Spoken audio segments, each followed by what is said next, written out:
Hello everybody, welcome to our channel Nirja Education. Today we will learn our fourth lesson. Its name is A Wonderful Creation. Wonderful એટલે કે અદ્ભુત and creation means surgeon, Rachna.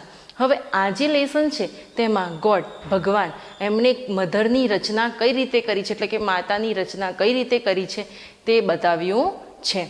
Now let's start.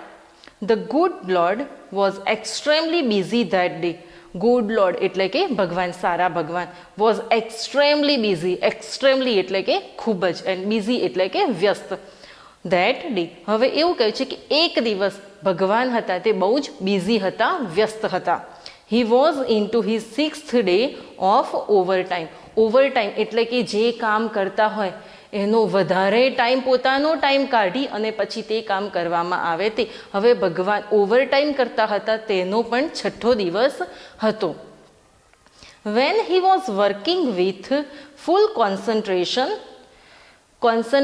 એટલે કે એકાગ્રતા. હવે ભગવાન એ જે કામ કરતા હતા, ઓવરટાઈમ કરતા હતા, એ પૂરેપૂરી એકાગ્રતાથી પૂરેપૂરા પોતાનું ધ્યાન આપીને તે કામ કરતા હતા.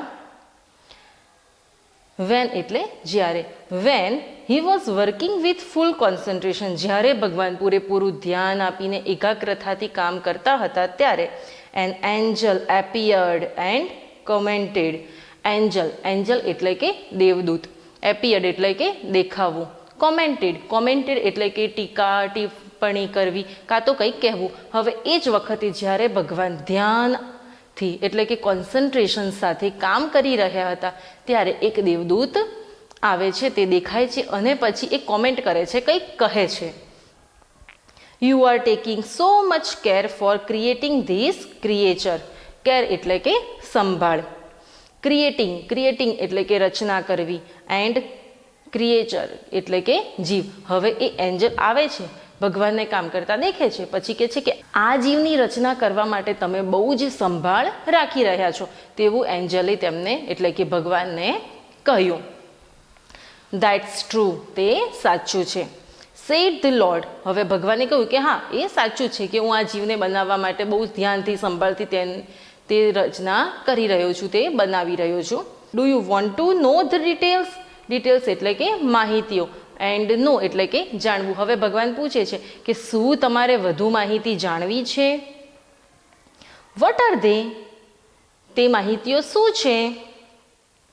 ધ એન્જલ વોઝ ક્યુરિયસ એટલે કે ઉત્સુક, આતુર. હવે એન્જલ તો આતુર હતી એટલે કે દેવદૂત આતુર હતા આ જાણવા માટે કે આ જે જીવની રચના કરી રહ્યા છે એની ડિટેલ જાણવા માટે આતુર હતા. એટલે પૂછે છે કે એ ડિટેલ શું છે, મને કહો.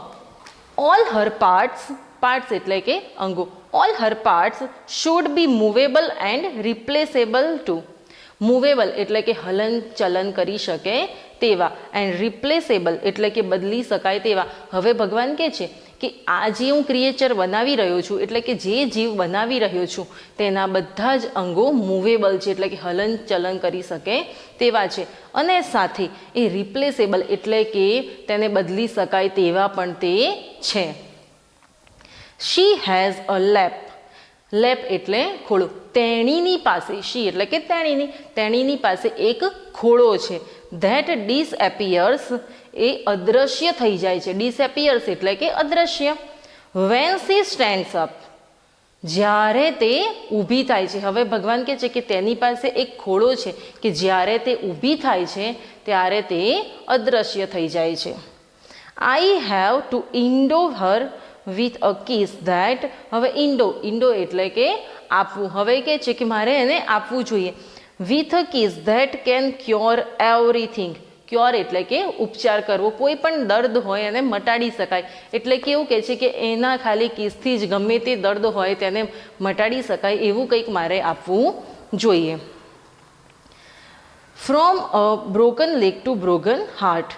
બ્રોકન એટલે કે તૂટેલું, લેગ એટલે પગ અને હાર્ટ એટલે કે હૃદય. હવે ભગવાન કહે છે કે એના ખાલી માત્ર કિસથી જ તૂટેલા પગથી માંડીને તૂટેલા હૃદય સુધીનો પણ ઉપચાર થઈ શકે છે. કોનાથી? મધર દ્વારા.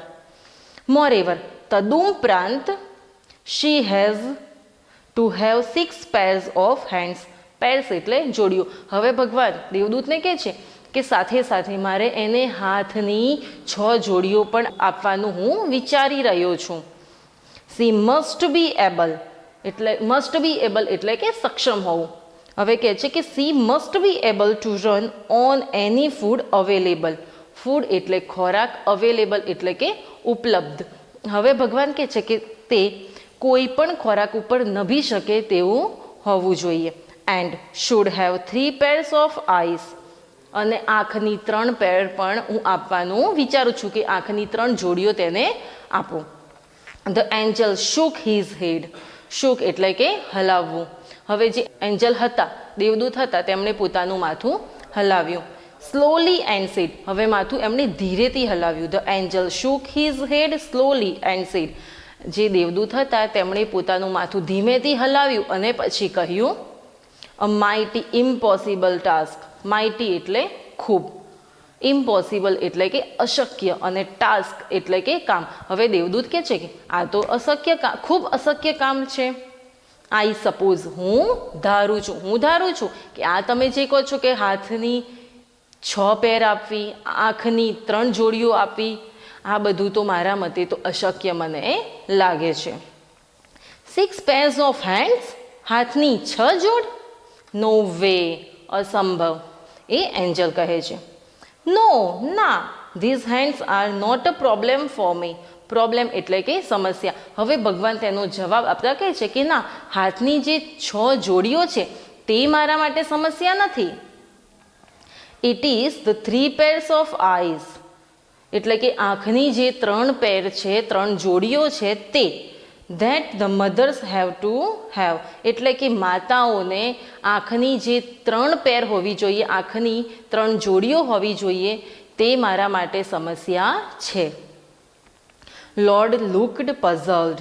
લોર્ડ એટલે ભગવાન, પઝલ્ડ એટલે કે મૂંઝાયેલા. હવે આટલું કહીને ભગવાન થોડા મૂંઝાયેલા હોય તેવું દેખાઈ રહ્યું હતું. ઓહ, અરે. So you are creating a standard model of a mothers. Creating એટલે કે સર્જન કરવું, રચના કરવી. સ્ટાન્ડર્ડ એટલે કે આદર્શ.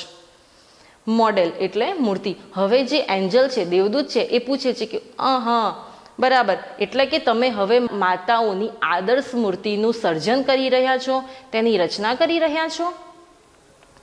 But 3 pairs of eye. પણ આંખની 3 જોડીઓ.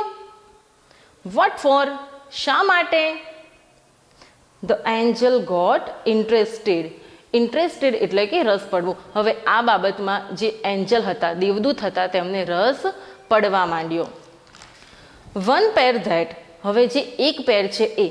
સીઝ હર ચિલ્ડ્રન થ્રુ ક્લોઝડ ડોર્સ. હવે ભગવાન કહે છે કે 3 જોડીઓ જે આંખની આપવા માગું છું તેમાંથી એક પેરથી, એ જે બંધ દરવાજામાંથી એટલે કે ક્લોઝડ ડોર, બંધ દરવાજામાંથી પણ તે પોતાના બાળકને દેખી શકે. અનધર પેર એટલે કે બીજી જોડ. To look at the children. જેનાથી બાળકને તે દેખી શકે. એન્ડ સે અને કહી શકે આઈ અન્ડરસ્ટેન્ડ એટલે કે સમજવું. And I love you without uttering a word. Without એટલે કે વગર, અટરિંગ એટલે કે બોલવું, વર્ડ એટલે શબ્દ. હવે જે ભગવાન છે તે કહે છે કે બીજી પેર એટલા માટે કે તે મધર એટલે કે માતા એ બોલ્યા વગર જે બીજી પેર છે તેનાથી એ પોતાના બાળકને દેખી શકે અને કહી શકે કે હું તને સમજું છું, હું તને પ્રેમ કરું છું, એ પણ કોઈ પણ શબ્દ બોલ્યા વગર. And the 3rd pair to see all secret things. હવે કે છે કે જે ત્રીજી પેર છે એટલા માટે કે to see all secret things એટલે કે જે ખાનગી વાતો છે. સિક્રેટ એટલે ખાનગી, થિંગ્સ એટલે વાતો, કાં તો કંઈક ચીજો. એ ચીજોને કાં તો વાતોને, ખાનગી વાતોને તે જાણી શકે, દેખી શકે.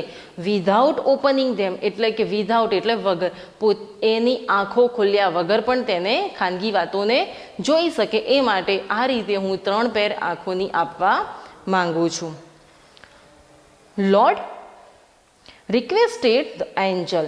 હવે જે દેવદૂત હતા તેમણે વિનંતી કરી, ભગવાન પ્લીઝ ગો ટુ બેડ. મહેરબાની કરીને તમે સૂઈ જાઓ. Do not take so much trouble in a single day. Trouble એટલે કે શ્રમ.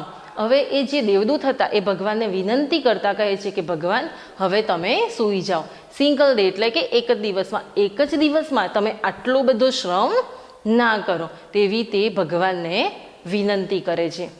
હવે જે નેક્સ્ટ પાર્ટ છે એ આપણે નેક્સ્ટ વિડીયોમાં દેખીશું. Thank you for watching. Like, share and subscribe our channel.